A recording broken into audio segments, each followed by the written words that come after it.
En fin de saison, quelque part en Afrique de l'Ouest, dans sa grosse cylindrée, il a disparu en un geste, laissant derrière lui une nation en pleine décadence, causée par son accoutumance à la mâle gouvernance.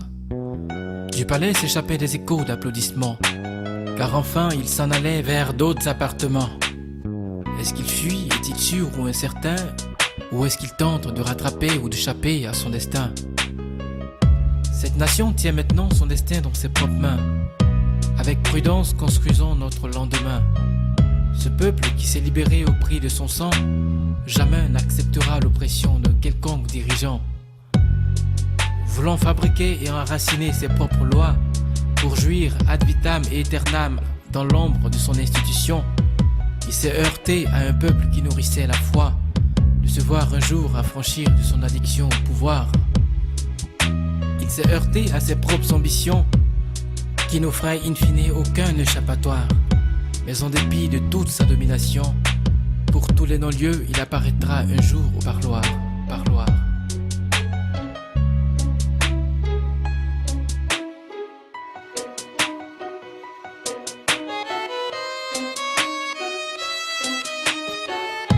Pensant que son règne se perpétuerait éternellement, il a confondu le silence de son peuple à un abêtissement. L'histoire des peuples fait étalage de conseils sages. Pourquoi ne s'en est-il pas nanti pour éviter ce virage? Pour cette fois, l'argument de la force a bien eu raison de la force de l'argument. Parfois, il faut parler de manière forte pour se faire entendre et amorcer le changement. Loin de moi l'intention de cautionner les nombreux pillages qui en fait étaient injustifiés. Mais on ne pouvait ce genre de drame éviter quand on s'est senti pendant de très longues années spolié par un petit groupe de personnes très huppées qui a privé la veuve et l'orphelin de souper. Ma nation ne se munira pas de la haine. Accepter une telle arme serait indigne d'âme saine. Car quiconque conçoit le mal et couvre le crime enfantera des mensonges qui l'emporteront dans l'abîme. Qui ouvre une fosse et la creuse bien profonde pourrait avoir la malchance d'être précipité bien au fond.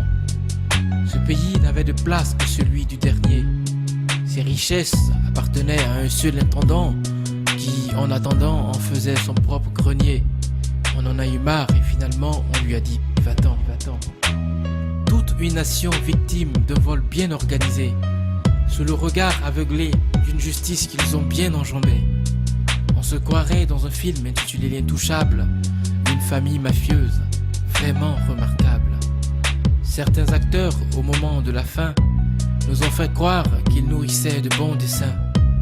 Je parle de ceux qui ont aidé à mettre le feu et qui maintenant veulent venir servir de couvre-feu.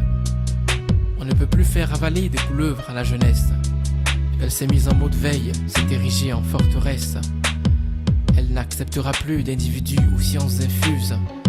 Plus de chantres de la privatisation, tous azimuts, tous azimuts.